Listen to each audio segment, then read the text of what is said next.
Hello everyone, कैसे हैं? मैं राकेश कुमार सिंह आज आपके लिए एक बहुत ही मज़ेदार टॉपिक लेके आया हूं जो आपके प्रीलिम्स, मेंस और इंटरव्यू के लिए भी काफ़ी इम्पोर्टेंट है। आपको सर ऐसा कौन सा टॉपिक है जो इंटरव्यू तक पूछा जाता है? तो अक्सर देखा होगा जिनका ज्योग्राफी बैकग्राउंड होता है उनके लिए एक टॉपिक होता है प्लेट टेक्टोनिक। ये अक्सर पूछा जाता है क्योंकि इंटरव्यू बोर्ड में पूछे जाने वाले कुछ सब्जेक्ट लिमिटेड होते हैं, जैसे करंट अफेयर, वो तो ऑब्वियस ही रहेगा।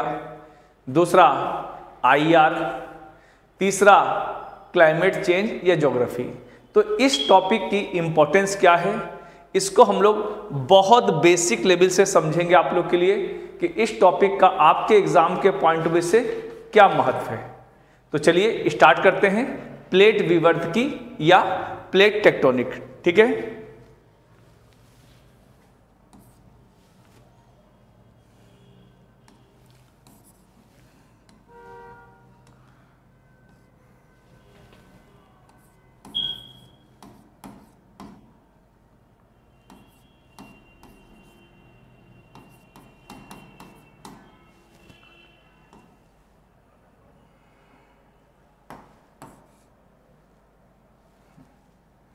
कुछ एक मिनट में पेन देख लेता हूं।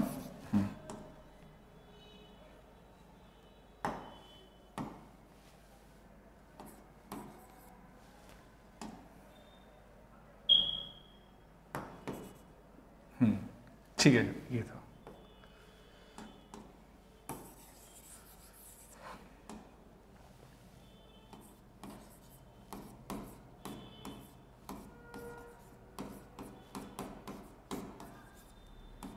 प्लेट टेक्टोनिक या प्लेट विवर्त की। सबसे पहले हम लोग इससे बहुत बेसिक से स्टार्ट करेंगे कि हम समझेंगे पहले प्लेट क्या होती है। जैसे ये हमारी अर्थ होगी, अर्थ हमने एक पार्ट यहां पर ले लिया। ठीक है, आपने इंटीरियर ऑफ द अर्थ जाहिर सी बात है पढ़ा होगा, या पृथ्वी की आंतरिक संरचना पढ़ी होगी। इसमें आपने पढ़ा होगा इस जो ऊपरी पार्ट है इसे हम बोलते हैं भूपर्पटी। इस मध्य वाले भाग को क्या बोलते हैं? मेंटल। और तीसरे वाले पार्ट को बोलते हैं कोर या क्रोड, जो भी आप बोलना चाहें। इसमें सबसे पहला पॉइंट आता है ये प्लेट क्या होती है। ये सबसे बड़ा यक्ष क्वेश्चन होता है, कई बार हम इसकी व्याख्या ही नहीं कर पाते हैं और प्रीलिम्स में इस पे बहुत अच्छा क्वेश्चन आपके लिए बन सकता है। तो प्लेट होती क्या है हम इसे समझते हैं। तो ध्यान रखेंगे हमारी पूरी जो भूपर्पटी है और ये जो मेंटल है, मेंटल का थोड़ा सा ऊपरी भाग। अब मैं थोड़ा सा ऊपरी भाग क्यों बोल रहा हूं? क्योंकि पूरे मेंटल को हम लेंगे तो लगभग वो 2900 किलोमीटर की गहराई तक जाता है और यहां पर जो प्लेट की मोटाई होती है वो केवल 100 किलोमीटर तक मानी जाती है। यानी मेंटल का हम बहुत माइनर पार्ट इसमें लेंगे, यानी संपूर्ण भूपर्पटी और ऊपरी मेंटल। मैं इसे यहां लिख देता हूं, ऊपरी मेंटल। जब हम इन दोनों को मिलाते हैं तब एक शब्द आता है स्थल मंडल, और स्थल मंडल को हम लोग लिथोस्फीयर भी बोलते हैं। तो ध्यान रखेंगे कई बार इंग्लिश वाले शब्द हिंदी में भी देते हैं एग्जाम में, तो इस चीज को ध्यान रखिएगा कि इसी को बोलते हैं लिथोस्फीयर, और इसी लिथोस्फीयर को हम लोग क्या बोलते हैं? इसी लिथोस्फीयर को बोलते हैं हम प्लेट। अब इसकी मोटाई कितनी होती है? 100 किलोमीटर। तो अब आपको समझ में आया कि दरअसल में हम प्लेट कहते किसे हैं, यानी संपूर्ण भूपर्पटी और ऊपरी मेंटल, और इसके नीचे जो ये पार्ट है जहां पर हमारी प्लेट मूवमेंट कर रही है। अब आपके दिमाग में आ रहा होगा सर ये प्लेट क्या होती है, पहले ये तो समझाइए। तो प्लेट वही है जिस पे हमारे घर, मकान, ऑफिस हैं, यानी हमारे पृथ्वी की वो ऊपरी परत जो निचली परत पर तैर रही है। अब फिर एक क्वेश्चन आया कि सर ये निचली परत क्या है, तो मैं बस इसी बात पे आपको लाना चाह रहा था। इस निचली परत को हम बोलते हैं एस्थेनोस्फीयर, यानी दुर्बलता मंडल। इसे क्या बोलते हैं, इसे बोलते हैं हम लोग दुर्बलता मंडल, यानी एस्थेनोस्फीयर। अब आपके दिमाग में आएगा कि सर ये प्लेटें इस पे तैर क्यों रही हैं, तैरने की वजह क्या है। इसका घनत्व, इसका घनत्व है 3.0 से 5.0 ग्राम प्रति सेंटीमीटर क्यूब, और इसका ऊपरी पार्ट यानी प्लेट का जो घनत्व है वो है 2.4 से 2.7 ग्राम सेंटीमीटर क्यूब। कहो सर ऐसे तैर क्यों रही है, तो मैं थोड़ा सा आपको साइंस में लेके जाना चाहूंगा। विज्ञान में आपने पढ़ा होगा जिस चीज का घनत्व ज्यादा होता है वो डूब जाती है, जो हल्की होती है वो तैरती है। इसीलिए पानी पर नाव तैरती है। अगर हम यहां पर समझना चाहें तो ये पानी है, ऊपर कोई नाव है, तो नाव पानी पे तैर क्यों रही है। मान लेते हैं अभी नाव का घनत्व 2.4 ग्राम सेंटीमीटर है, इस पानी का घनत्व 3.0 ग्राम सेंटीमीटर क्यूब है, यानी जिसका घनत्व कम होगा वो तैरेगा। इसीलिए नाव यहां पर तैर रही है, ठीक है। तो इसी तरह इस प्लेट का घनत्व कम होने से ये प्लेट हमारे दुर्बलता मंडल, जिसे हम एस्थेनोस्फीयर कहते हैं, वो तैर रही है, ठीक है। और इसी पर हम आप रहते हैं। ये जो प्लेट शब्द है, इस प्लेट शब्द का पहली बार प्रयोग एक वैज्ञानिक थे टूजो विल्सन ने किया था, ठीक है। ये कहां के वैज्ञानिक थे, ये थे कनाडा के। अब हमने प्लेट समझ लिया। अब हम इन दोनों पार्ट को आधे आधे भाग में बांट लेंगे, यानी अब हम तो प्लेट समझ चुके हैं। टेक्टोनिक का मतलब क्या होता है, मूवमेंट ऑफ प्लेट, यानी जब प्लेटों में गति आती है या टकराती हैं या घर्षण करती हैं, उसको बोलते हैं विवर्तकी।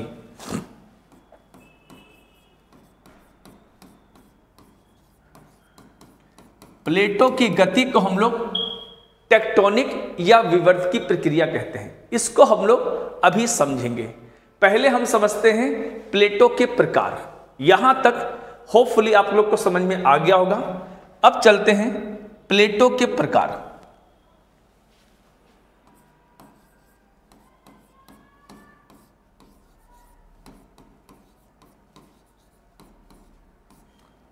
देखो मुख्य रूप से अगर देखेंगे तो प्लेटें दो प्रकार की होती हैं।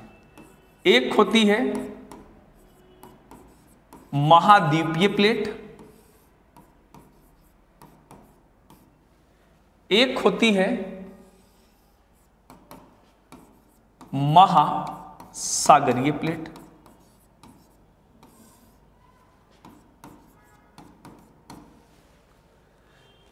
हमारी जो महाद्वीपीय प्लेट होती है, इसकी मोटाई अधिक होती है। अगर हम प्लेट बनाना चाहें तो ये प्लेट हो जाएगी कुछ ऐसी मोटी हो जाएगी।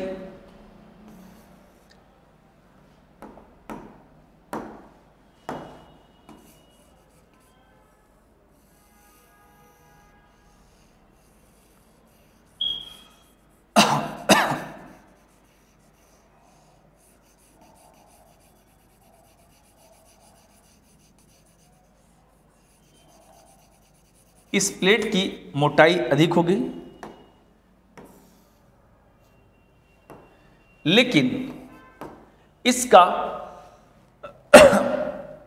घनत्व कम होगा, तभी तो ऊपर तैरेगी। इसकी मोटाई अधिक है, घनत्व कम है। इस प्लेट का कोई उदाहरण हो तो यूरेशिया प्लेट, यूरेशिया प्लेट हम ले सकते हैं। वहीं अगर हम लोग महासागरीय प्लेट की बात करें तो इसकी मोटाई कम होगी, लेकिन घनत्व अधिक होगा। अब आपके दिमाग में क्वेश्चन आ चाहिए, सर इसका घनत्व ज्यादा क्यों होगा? क्योंकि ये भारी तत्वों से मिलकर बनी है। भारी तत्व में कौन सा आ जाएगा? आपने पढ़ा होगा पृथ्वी की आंतरिक संरचना में सियाल और सीमा। यहां सीमा का मतलब है, मैं ऐसे कर देता हूं,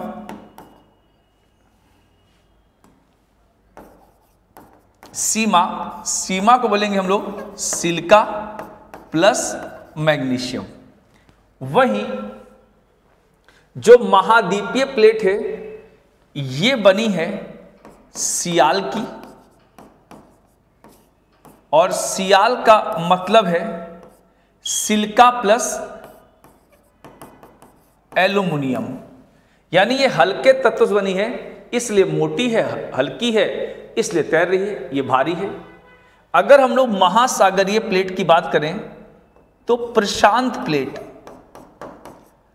प्रशांत प्लेट एक महासागरीय प्लेट है और इस प्लेट की मोटाई कम होगी।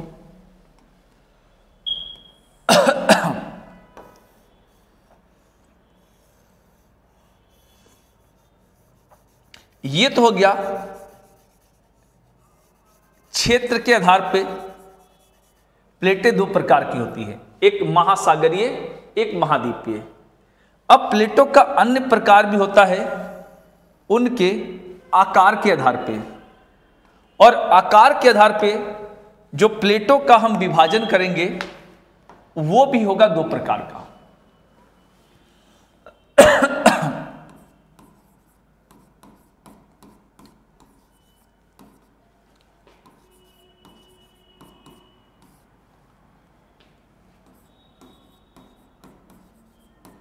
आकार के आधार पे तो यहां पर जो पहली प्लेट होगी उसे बोलेंगे मुख्य प्लेट, मुख्य प्लेट या मेजर प्लेट। दूसरी को बोलेंगे गौड़ प्लेट यानी छोटी या माइनर प्लेट। अब बड़ी प्लेटें जो दुनिया में हैं वो 7 है और छोटी प्लेटें 15 से 18 कही गई हैं। इसका विभाजन एक वैज्ञानिक थे ला पिचोन,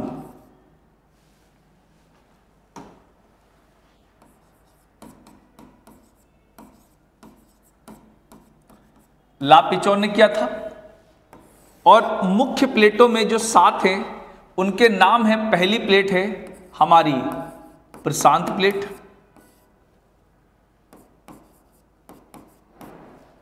दूसरी है हमारी अफ्रीकी प्लेट,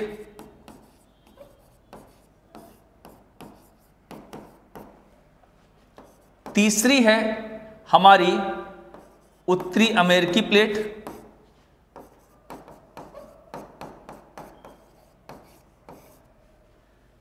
चौथी है दक्षिण अमेरिकी प्लेट, पांचवी है अंटार्कटिका प्लेट, छठी है यूरेशिया प्लेट, और सातवीं है इंडो ऑस्ट्रेलिया प्लेट। अभी मैं इनकी स्थल कहां कहां पे है ये मैं आपको दिखा दूंगा, लोकेशन कहां पे, ठीक है। अब आ जाएंगे छोटी प्लेटों में। जो मुख्य प्लेटें हैं, एक है जुआन डी फूका प्लेट। आप में से बहुत से बच्चों ने इस प्लेट का नाम सुना होगा, हो सकता है बहुत से बच्चों ने ना सुना हो, लेकिन मैं दिखा दूंगा। दूसरी है कोकोस प्लेट। तीसरी है नजका प्लेट। अगली है स्कोटिया प्लेट। इसके बाद है कैरो लाइन प्लेट। उसके बाद है बिस्मार्क प्लेट।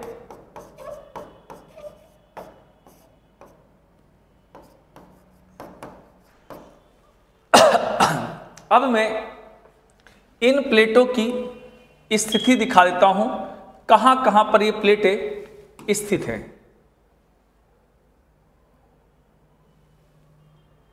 ये देखिए, पहले हम लोग बड़ी प्लेटों का नामकरण कर देंगे। कई बार इन प्लेटों के स्थान भी मिलाने के लिए पूछ लेते हैं, तो यहां देखेंगे, क्योंकि ये गूगल का है तो बच्चों ये इंग्लिश में रहेगा, ये आप जानते हैं।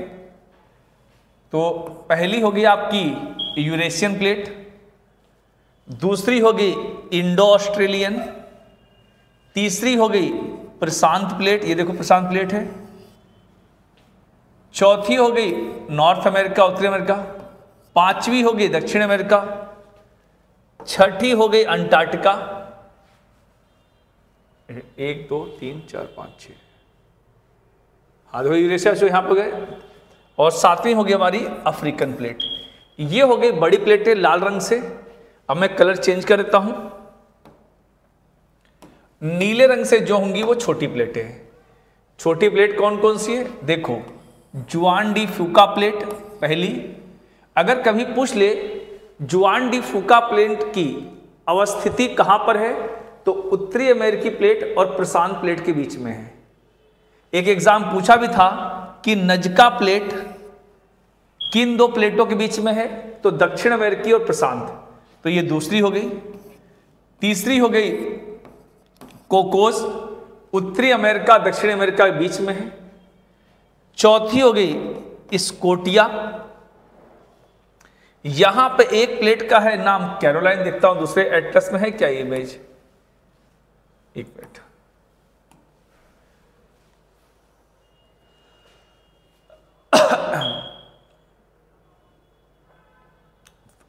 यहां पे हाँ नहीं रखा है, कोई नहीं, तो ये देखेंगे हम लोग। तो यहां पे ऑस्ट्रेलिया के पास है कैरोलाइन प्लेट, इस जगह। बिस्मार्क प्लेट कहां पर है, जर्मनी के आसपास है, इस क्षेत्र में है। तो इनकी स्थान आप लोग पता लग गए कहां कहां पे हैं, और कौन कौन सी बड़ी प्लेटें हैं, कौन कौन छोटे हैं, ये ध्यान रखिएगा। अगर कहीं पूछ ले कि पूरी तरह से सागरीय प्लेट कौन सी है, तो प्रशांत है, ठीक है। पूरी तरह से स्थलीय प्लेट पूछे तो कई सारी हैं, उत्तरी अमेरिकी, दक्षिण अमेरिकी, अफ्रीकी, यूरेशियन। लेकिन इंडो ऑस्ट्रेलियन प्लेट कैसी है, ये एक मिश्रित प्लेट का उदाहरण है, क्योंकि ये सागरीय भी है थोड़ी सी, ये स्थलीय भी। इसकी बात हम आगे करेंगे, क्यों है कैसे है ये बात बताएंगे हम लोग। और अंटार्कटिका प्लेट भी महाद्वीपीय प्लेट है। यहां तक आपको बात समझ में आ गई होगी।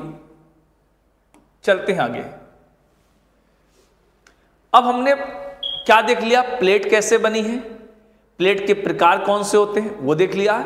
अब हम देखते हैं प्लेटों की सीमाएं, यानी विवर्त की या टेक्टोनिक की। अब देखते हैं प्लेटों की कितनी प्रकार की सीमाएं बनती हैं। इसे हम बोलते हैं प्लेट सीमा।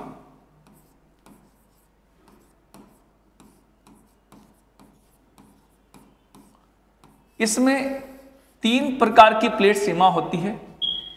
एक होती है अभिसरण। अभिसरण को हम बोलते हैं विनाशात्मक। विनाशात्मक प्लेट किनारा या प्लेट सीमा। कौन सा विनाशात्मक क्यों? अब देखिए यहां पर जब 2 प्लेटें एक दूसरे से सामने आके टकराएंगी तो जाहिर सी बात है विनाश होगा। और इन प्लेटों के अंतर्गत भी जब प्लेटें आमने सामने आएंगी, अब जाहिर सी बात है जब 2 चीज की टक्कर होगी तो विनाश ही होगा। अब इन प्लेटों के भी 3 प्रकार होते हैं अलग अलग। पहला होता है महाद्वीपीय, ठीक है, महाद्वीपीय। महाद्वीपीय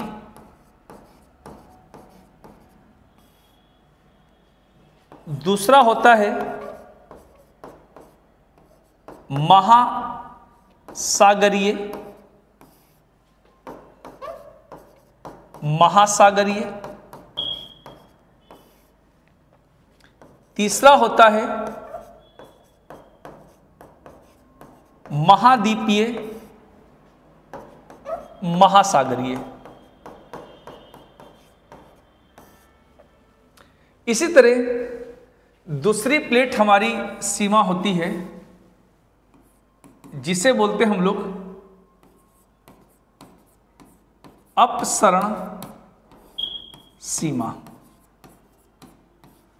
अपसरण में क्या होता है? 2 प्लेटें एक दूसरे से दूर जाती हैं। अब दूर जाएंगी, जब प्लेटें दूर जाती हैं तो अंदर से मैग्मा बाहर निकलता है और महासागरों की नई चट्टानों का या प्लेटों का निर्माण होता है। निर्माण होता है इसलिए इसे हम लोग क्या बोलते हैं? निर्माणात्मक। निर्माणात्मक सीमा या किनारा बोलते हैं इसे। इसमें भी 3 प्रकार होते हैं। पहला होता है महासागरीय। महासागरीय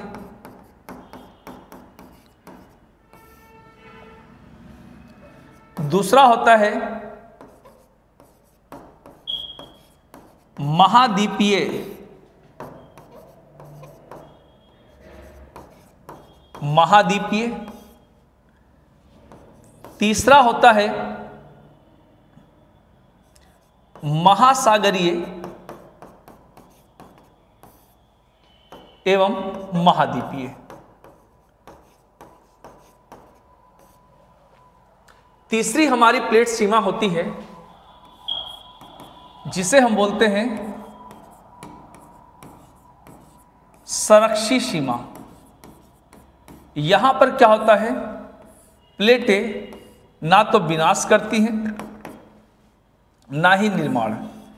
ये प्लेटें एक दूसरे से घर्षण खा के चलती हैं, यानी यहां पे केवल ऊर्जा मुक्त होती है और इसे बोलते हैं ना विनाशात्मक ना निर्माणात्मक। इसमें क्या होती है? ऊर्जा मुक्त होती है। ऊर्जा मुक्त सीमा। और इसका दुनिया में एक उदाहरण है सैन एंड्रियास फॉल्ट। ये कहां पर है? ये है कैलिफोर्निया। कहां पर? अमेरिका में। अब हमने अलग अलग करके प्लेट सीमाओं के बारे में विस्तार से पढ़ लिया। अब हम देखेंगे एक एक प्लेट सीमा को देखेंगे, इस पे कौन कौन सी स्थलाकृतियां बनती हैं। सबसे पहली बात, ये सिद्धांत हमारे पृथ्वी पर बनने वाली लगभग सभी स्थलाकृतियों की व्याख्या कर देता है, कुछ को छोड़ के। और आप जानते हैं 100% तो वैसे भी कुछ नहीं होता, लेकिन ध्यान रखिए इस प्लेट सीमा का या सिद्धांत का विकास जो किया गया था, उसके पहले कुछ सिद्धांत आए थे जो मैं अपने पहले के लेक्चर में पढ़ा चुका हूं। तो आप लोग वो सिद्धांत जरूर देखेंगे। सामान्यता क्या होता है, बच्चे करते क्या हैं, पहले पढ़ लिया महाद्वीपीय विस्थापन, उसके बाद सीधे पढ़ लिया प्लेट टेक्टोनिक, लेकिन बीच में कुछ सिद्धांतों को छोड़ देते हैं, जैसे संवहनीय धारा सिद्धांत यानी convection current theory Arthur Holmes की। फिर पढ़ना होता है सागर नीतल प्रसरण हैरी हेस की, यानी सागर नीतल प्रसरण यानी सी फ्लोर स्प्रेडिंग। फिर पढ़ना पड़ता है पैलियोमैग्नेटिज्म यानी पूरा भूचुंबकत्व यानी मैथ्यू ऑन वॉन की। उसके बाद आता है प्लेट विवर्त की। और अब हम आते हैं वापस विवर्त की वाली बात पे, यानी अब हमने समझ लिया है प्लेटों की जो गति है उसी को हम लोग बोलते हैं विवर्तनिकी। ठीक है, और इस पूरे सिद्धांत को जिसने दिया था वो थे पार्कर एवं मैकेंजी। तो ये नाम अब हमने देखा, पहले हमने समझा, फिर हम चल के आगे आ रहे हैं। ठीक है, स्टेप बाय स्टेप चलेंगे। अब हम एक एक प्लेट सीमाओं के बारे में चर्चा करेंगे। पहला हम लेंगे अभिसरण।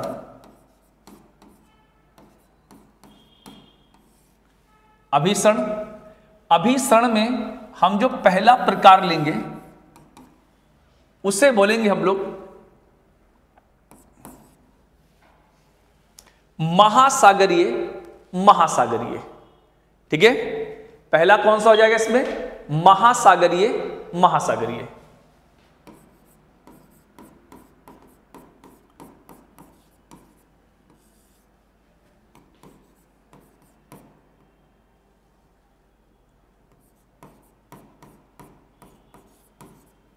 जब देखिए, जब दोनों प्लेट महासागरीय होंगी तो जब टकराएंगी तब एक क्वेश्चन मार्क आता है, सर कौन सी प्लेट अंदर जाएगी? क्योंकि आपने बोला था कि जिसका घनत्व कम होगा वो तैरेगी, जिसका ज्यादा होगा वो डूबेगी। लेकिन यहां पर तो दोनों ही प्लेट का जो घनत्व है वो सेम है। इसका भी 3.0 फिलहाल हम मान लेते हैं ग्राम सेंटीमीटर क्यूब, इसका भी 3.0 ग्राम सेंटीमीटर क्यूब। अब इस स्थिति में क्या होगा, इस स्थिति में एक दो पॉइंट याद कीजिएगा। जो प्लेट, ठीक है, जो प्लेट बड़ी होगी वह छेपित होगी। छेपित मतलब सबडक्ट होना, नीचे जाना, छेपित होगी।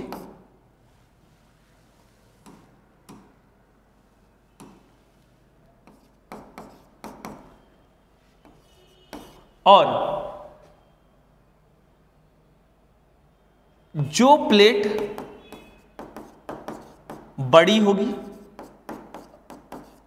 साइज में, आकार में, अच्छा बड़ी बोल दी मैंने, ठीक है,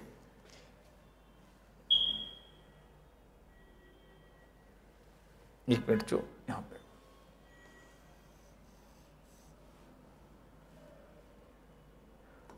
जो प्लेट बड़ी होगी और जो पुरानी होगी तो वह छेपित होगी। तो ध्यान रखेंगे, जब दोनों प्लेटों की समान स्थिति होगी तो वहां पर जो प्लेट बड़ी होगी वो नीचे जाएगी, या जो पुरानी होगी वो नीचे जाएगी। ठीक है, और भी आधार पे चौड़ाई हो सकती है। ठीक है, इसमें मुख्य बात हमें याद करना है कि दोनों समान होंगे तो क्या होगा। ठीक है,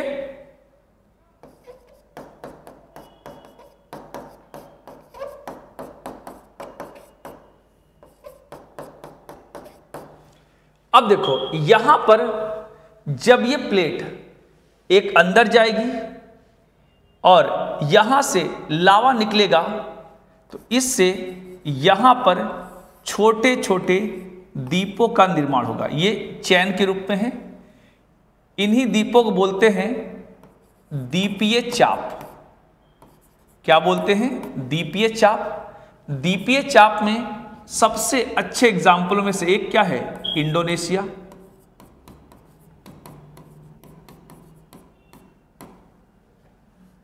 ठीक है, फिलीपींस हो जाएगा, उसके अलावा हो जाएगा कैरेबियन द्वीप। कैरेबियन द्वीप को क्या बोलेंगे हम लोग? जो हम वेस्ट इंडीज बोलते हैं, उसका निर्माण होगा। दूसरा क्या हुआ? अब ध्यान देखिए, जहां पर ये प्लेटें टकराई हैं उस एरिया में गहराई ज्यादा है। तो गहराई ज्यादा है तो यहीं पर बनेंगी आप लोग की क्या? महासागरीय गर्त। क्या बनेगी? महासागरीय गर्त, जैसे मेरियाना गर्त। तो जब महाद्वीपीय और महासागरीय प्लेट टकराएगी तो इस चीज का निर्माण होगा। यहां तक क्लियर है?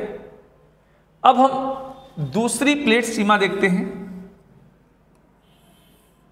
यहां पर इसमें क्या हो जाएगा? जब कोई प्लेट,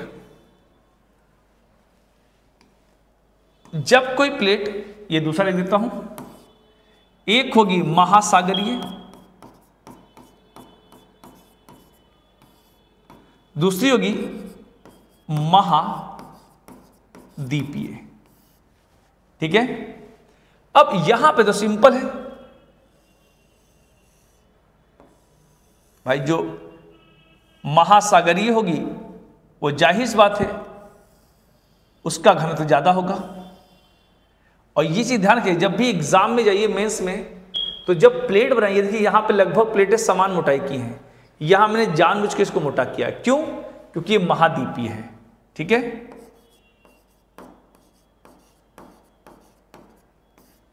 ये है महासागरीय। अब जब ये प्लेट अंदर जाके छेपित होगी तो जाहिर सी बात है ये प्लेट पिघलेगी, लावा का निर्माण होगा, मैग्मा का निर्माण होगा। और ये जब मैग्मा बाहर निकलेगा इन प्लेटों को तोड़ के, तो यहां पर बनेंगे ज्वालामुखी पर्वत। ज्वालामुखी पर्वत में उदाहरण है आपका रॉकी एंडीज। लेकिन जरूरी नहीं है कि यहां पर छेपित हो। जब छेपण हो जाएगा तो टकराएंगे भी। टकराने पर यहां पर एक बल लगता है, उस बल को बोलते हैं संपीड़न बल। संपीड़न बल को इंग्लिश बोलते हैं कंप्रेशन फोर्स। जैसे कोई पेपर लीजिए, मैं दिखाता हूं कोई पेपर हो तुम्हारे पास, ये है, ये लिया, इधर मोड़ेंगे तो कंप्रेशन फोर्स लगा ऐसे, तो ये क्या हो गया? जब कंप्रेशन बल लगेगा तो यहां पर क्या बनेंगे? फोल्ड बनेंगे। फोल्ड को क्या बोलते हैं? मोड़। ठीक है, वलित या वलन। इसीलिए आप देखोगे जहां पर महाद्वीपीय महासागरीय प्लेट पाई जाती हैं वहां पर ज्वालामुखी पर्वत भी हैं, वलित पर्वत भी हैं। ठीक है, इसका बहुत अच्छा बेहतर एग्जाम्पल है, मैं उत्तरी अमेरिका का एक बार मैप बनाता हूं और आप लोग को समझाने का प्रयास करता हूं।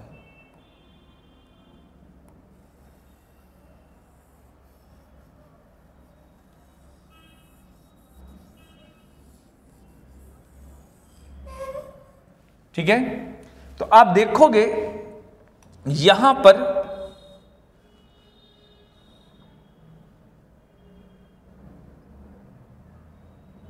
पर मिलेगा आप लोग को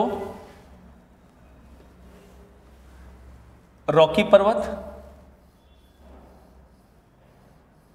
लेकिन एक मिनट मैं यहां इसको करता हूं। हाँ,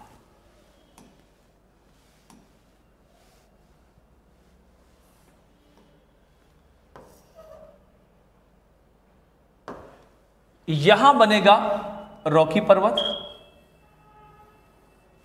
ये हो गया ज्वालामुखी पर्वत, और यहां बीच में बनता है आपका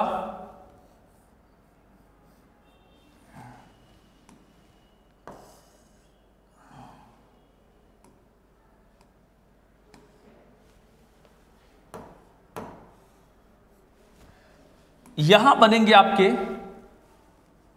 मोड़दार,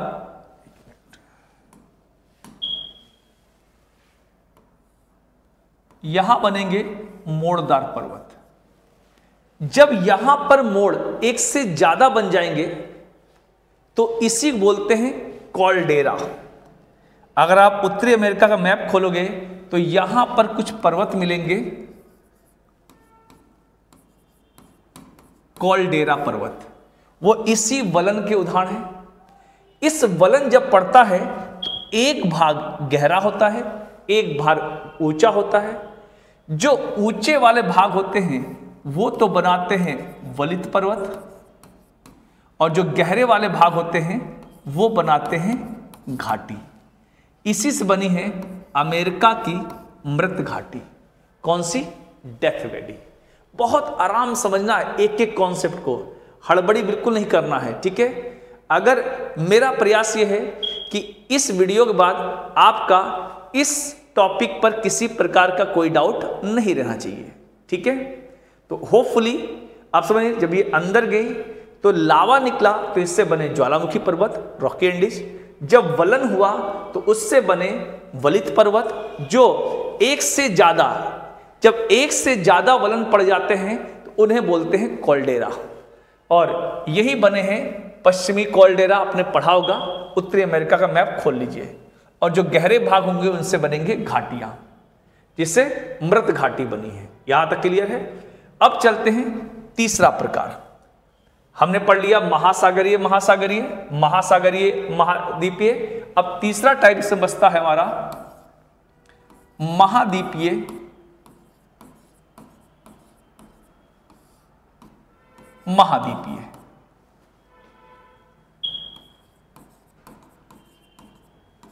अब यहां पर भी क्या होगा? यहां पर भी दोनों प्लेट समान होंगी। आपके मन में क्वेश्चन आना चाहिए, सर फिर कौन सी प्लेट अंदर जाएगी? तो ध्यान रखिएगा, सेम वही कंडीशन होगी। और इसका सबसे अच्छा उदाहरण है यूरेशिया प्लेट और इंडो ऑस्ट्रेलिया प्लेट। अब जो इंडो ऑस्ट्रेलिया प्लेट थी पूरी तरह महाद्वीपीय प्लेट नहीं थी। इसके लिए हम छोटा सा एक इंडिया का मैप बनाते हैं, इससे आप बहुत बेहतर तरीके से समझ पाएंगे।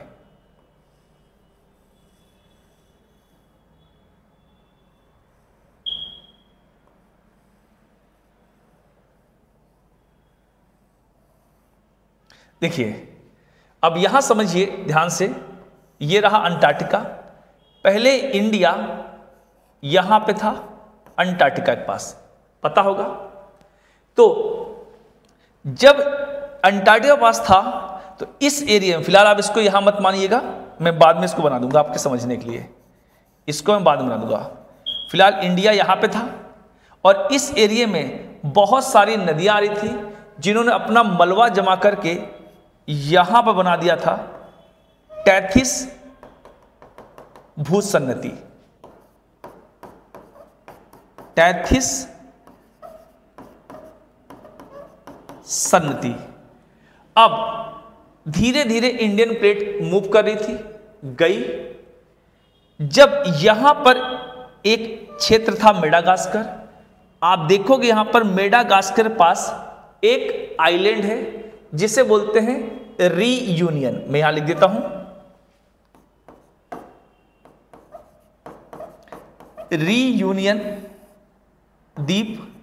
यहीं पर है रीयूनियन हॉटस्पॉट। अब ये शब्द आएगा हॉटस्पॉट, ये क्या होता है इसको आप समझिए। हॉटस्पॉट उसे बोलते हैं जहां पर अंदर से मैग्मा खौल रहा होता है और धीरे धीरे बाहर निकल रहा होता है।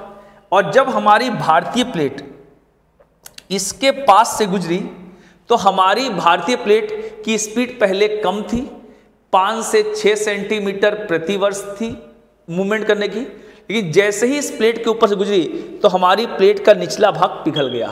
जैसे बटर पे से चाकू मारो तो बटर पतला हो जाता है, इस तरह जैसे ये पिघला इस प्लेट की मोटाई हो गई कम और इसकी स्पीड बढ़ गई। यहां के बाद इसकी स्पीड हो गई 14 से 15 सेंटीमीटर प्रति वर्ष। जब ये यहां पहुंची तब उस समय टैथिस भूसन्नति से टकराने के बाद, ठीक है, उसका जो अग्रभाग था वो छेपित हो गया जैसे यहां पे हुआ।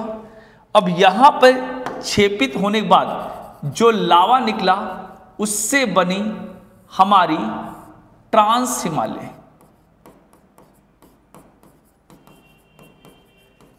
ट्रांस हिमालय में इसीलिए आपको ज्वालामुखी के प्रमाण मिलते हैं। आप कहो सर कैसे?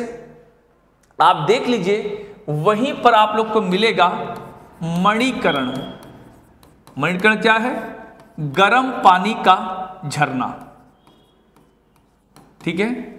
अब गर्म पानी का झरना क्या होते हैं? जहां ज्वालामुखी की अंतिम अवस्था होती है। इसी तरह एक और है लद्दाख की पूगा घाटी, ये दोनों हैं।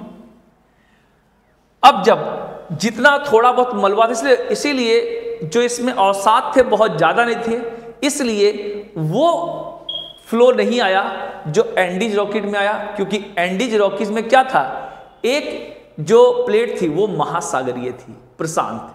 यहां पर बस थोड़ा सा बलवा था, इसलिए हल्के से इसके अंदर ज्वालामुखी के प्रमाण पाए जाते हैं। अब जब दूसरा क्षेपण हुआ तब हमारी प्लेट का जो अगला भाग था महासागरीय, वो पार्ट छेपित हुआ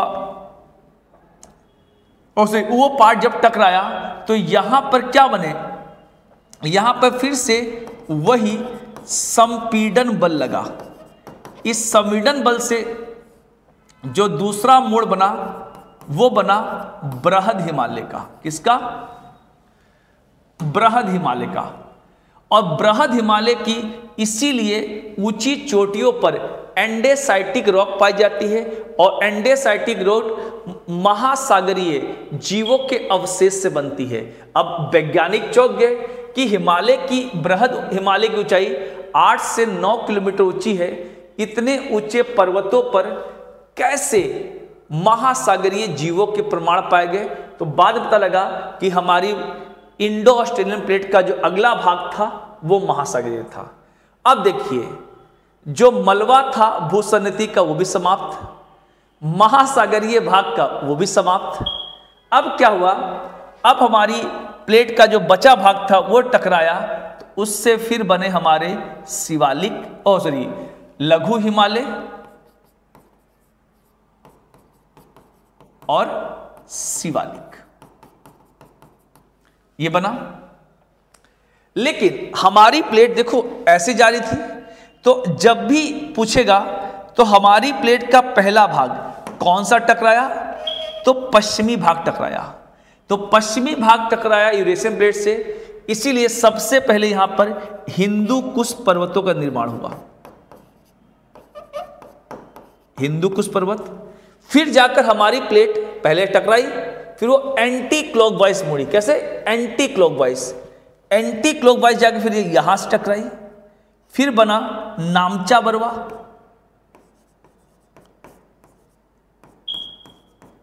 और बीच का पार्ट हो गया गैप, जैसे ये पार्ट हो यहां टकराया फिर यहां, बीच का हो गया गैप, इसलिए बीच में जो मलबा था जब तीसरा धक्का लगा तब इससे यहां बने बीच में पर्वत। इसीलिए आप देखोगे जो हिमालय है बीच में उसकी पर्वत चोटियां सबसे ऊंची हैं।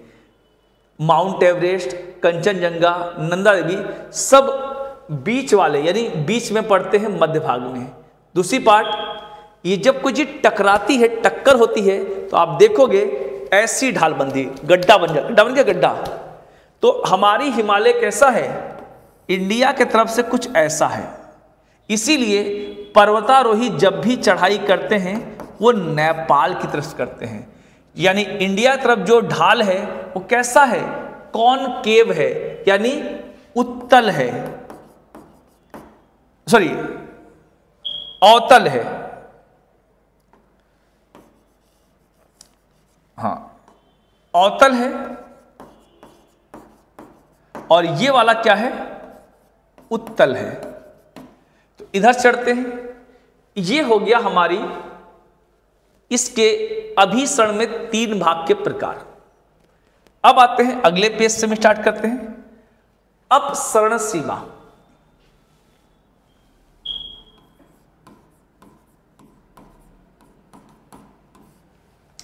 अपसरण में जो पहला प्रकार होगा वो हो जाएगा इसमें भी महासागरीय,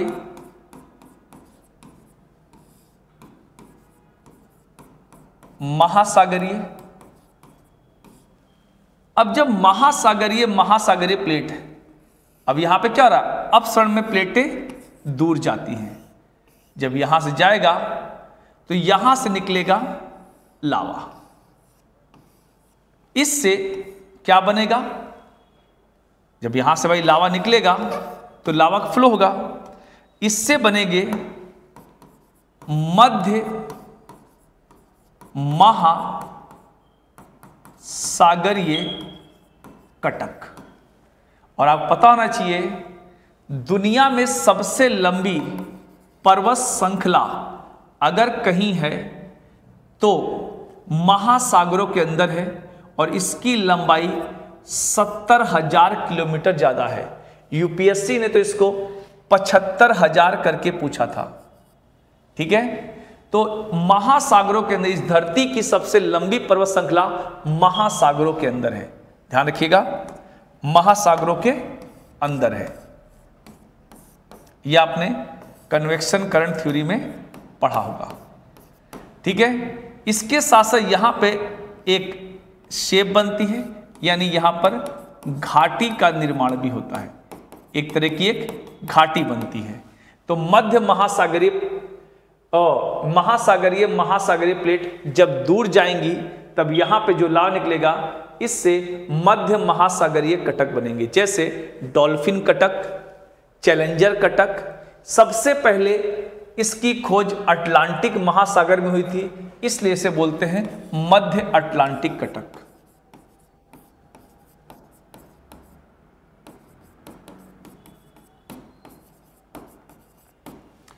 आगे आते हम लोग, दूसरी प्लेट प्रकार हमारा हो जाएगा महाद्वीपीय, महाद्वीपीय।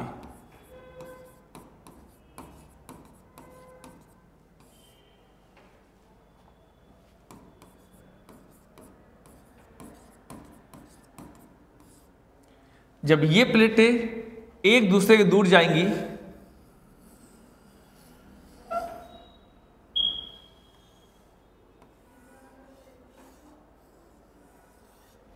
तो देखेंगे यहां पे क्या होता है, जब यहां पर प्लेटें एक दूसरे के दूर जाती हैं, यानी महाद्वीपों पर, तब ये वाला पार्ट कट कर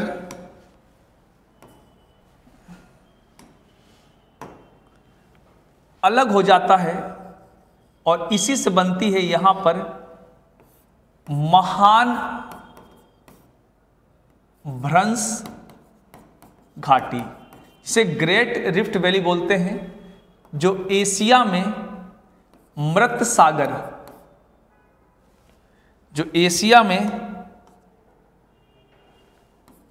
मृत सागर से स्टार्ट होकर अफ्रीका में जाम्बेजी रिवर, जाम्बेजी नदी तक जाती है और इसकी लंबाई है 5600 किलोमीटर तक। यानी इसको मैं आपको रियल इमेज दिखाना चाहूं तो दिखाता हूं मैं आप लोग को।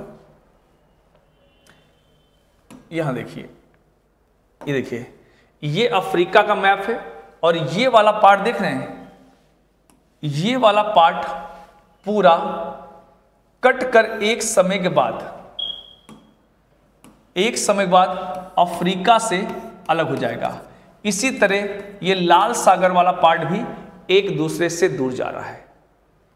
तो ध्यान रखेंगे, ये है, इस पे कई बार क्वेश्चन पूछा भी गया है कि अफ्रीका की कौन सी झील महान दरार घाटी या ग्रेट रिफ्ट वैली का भाग नहीं है। तो ये बात ध्यान रखिएगा। तो इस पे आपसे एग्जाम में क्वेश्चन पूछ सकता है, इसका बहुत बेहतर एग्जाम्पल है, ठीक है। और यहां पे जो घाटियां बनती हैं, जो लावा निकला उससे तो कट जाएगा अंदर से, ठीक है। और जहां पे स्थलों पर, यानी जब अब सारी प्लेटों जब दूर जाती है तो अंदर से जब लावा निकलता है उनसे बनती दरार घाटी, और जो इन घाटियों को अगर विशेष रूप से कहा जाए तो डिप्रेशन कहते हैं, यानी गर्त कहते हैं। आगे चलते हम लोग। ये हो गया आप लोग का। अब आते हैं तीसरा होता है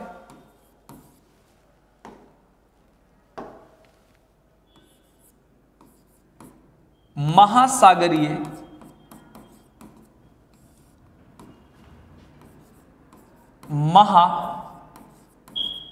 महाद्वीपीय। एक ट्विस्ट है, अगर जो आप जानते हो वो अच्छी बात है। ऐसी किसी प्रकार की प्लेट का किनारा अपसरण सीमा में नहीं बनता। अब आपके दिमाग क्वेश्चन अगर ऐसा क्यों है? सबसे बड़ी बात है, जब महासागरीय प्लेट अलग होंगी तो वो महासागरीय भूपर्पटी का निर्माण करेंगी ना। ये आप सागर नितल प्रसरण में पढ़ेंगे मेरे साथ, या जिन्होंने पढ़ा होगा वो जानते होंगे कि भाई जब सागरीय प्लेट है, ठीक है, जब अपसरण हो रहा है, ठीक है, तो जो प्लेट है वो सबडक्ट हो जाएगी, नीचे चली जाएगी, नीचे जाकर हमेशा वो महासागरीय प्लेट का ही निर्माण करेगा। वो जो दूसरी प्लेट होगी, जो दूसरी प्लेट जैसे हम महाद्वीप है, वो महाद्वीपों के अंदर होगी, ठीक है, और वहां पर ऐसा कोई किनारा बनेगा ही नहीं, क्योंकि वो अलग दिशा में जा रही होगी, ये अलग दिशा में जा रही होगी। समझे? जब महाद्वीप में होगा तो टकराने वाली पार्ट बनेगी, इसलिए इस टाइप की किसी प्रकार की प्लेट का निर्माण नहीं हो सकता है। और ऐसे क्वेश्चन यूपीएससी प्रीलिम्स में एक स्टेटमेंट के रूप में दे सकता है, और बहुत ही ट्रिकी क्वेश्चन होगा जहां पर बहुत सारे बच्चे गड़बड़ कर सकते हैं। इसीलिए जान सिलाया था मैं कि देखता हूं, और जिनको पता था वो कमेंट में बताएंगे कि हाँ सर मुझे पता था, जिनको नहीं पता था उनको कुछ नया सीखने को मिला है। अब तीसरा जो प्लेट प्रकार है वो है हमारा संरक्षी। संरक्षी में देखेंगे हम लोग, यहां पर जब कोई प्लेट आपस में घर्षण करती हैं तो यहां पर ना तो निर्माणात्मक किनारा होता है,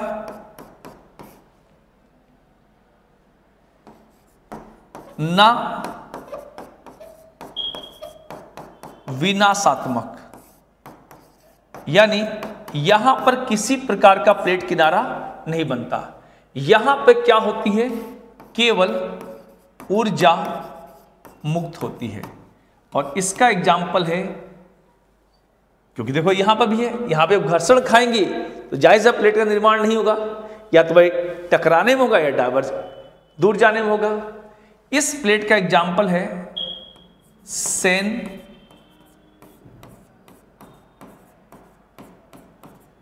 एंड्रियास फॉल्ट। ये कहां पर है,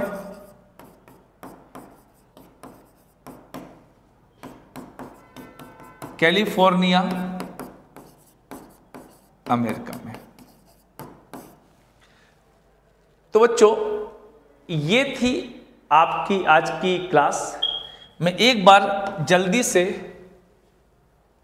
रिवीजन करवा देता हूं आप लोग का। हमने पढ़ा प्लेट टेक्टोनिक।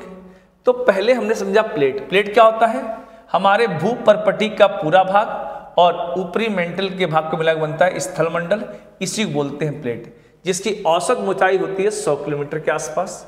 और इस शब्द को दिया था टूजो विल्सन ने। किसने, टूजो विल्सन। ये कनाडा के वैज्ञानिक थे और इस पूरे सिद्धांत दिया था पार्कर और मैकेंजी ने 1967 और 68 के आसपास। ईयर वगैरह नहीं भी याद करोगे तब भी काम चल जाएगा, बस ये जस्ट इंफॉर्मेशन है आप लोग के लिए। जिस पर हमारी प्लेट तैरती है उसे बोलते हैं दुर्बलता मंडल, यानी एस्थेनोस्फीयर। क्यों तैरती है, क्योंकि इसका घनत्व ज्यादा है, जैसे नाव तैरती है पानी पर।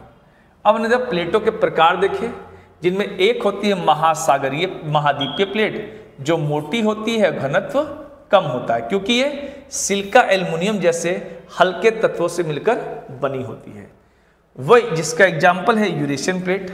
वही महासागरीय प्लेट की मोटाई तो कम होती है लेकिन घनत्व ज्यादा, क्योंकि ये सिलिका और मैग्नीशियम जैसे भारी तत्वों से मिलकर बनी होती है। इसका एग्जाम्पल है प्रशांत प्लेट। आगे प्लेटों के प्रकार हैं बड़ी और छोटी। तो 7 बड़ी प्लेटें होती हैं, जिसका विभाजन किया ला पिचोन ने। प्रशांत प्लेट, अफ्रीकन प्लेट, उत्तरी अमेरिका, दक्षिण अमेरिका, अंटार्कटिका, यूरेशियन और इंडो ऑस्ट्रेलियन। छोटी प्लेटों में Juan de Fuca, Cocos, Nazca, Scotia, Caroline और बिस्मार्क। आगे देखते हैं हम लोग प्लेटों का किनारा या सीमा। तो 3 प्रकार की सीमा बनाती है। एक होता है अभिसरण, एक जब प्लेटें आमने सामने टकराती हैं, इन्हें बोलते हैं विनाशात्मक किनारा। एक होता है अपसरण, जिसे बोलते हैं निर्माणात्मक किनारा, यानी कई चीज निर्माण हो रही है। संरक्षी मतलब संरक्षी यानी घर्षण कर रही है। इसमें भी 3 प्रकार होते हैं, महाद्वीपीय महाद्वीपीय, महासागरीय महासागरीय और महाद्वीपीय महासागरीय। इस तरह अपसरण में भी 3 होते हैं, इसमें कोई नहीं होता। हमने फिर एक एक करके अभिसरण को समझा कि इनमें क्या क्या बनता है, इनमें कैसे निर्माण होता है, कौन कौन चीजें।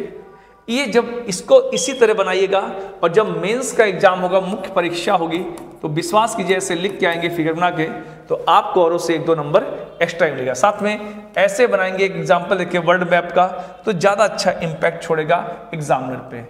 ऐसे हमने और प्लेटों के प्रकार बताए। इसके बाद हमने देखा अपसरण सीमा, इसमें भी 3 होते हैं, लेकिन तीसरा किनारा बनता नहीं है इसमें, इसलिए उसको हमने कट कर दिया है। और संरक्षी में हमने बताया ट्रांस एंड्रियास फॉल्ट। तो बच्चों ये थी आज की क्लास। होपफुली आपको मजा आया होगा, कुछ सीखने को मिला होगा। तो मिलते हैं ऐसे ही किसी मजेदार टॉपिक के साथ। तब तक के लिए धन्यवाद, थैंक यू। अगर क्लास अच्छी लगी हो तो लाइक, शेयर और सब्सक्राइब करना बिल्कुल ना भूलें। Thank you.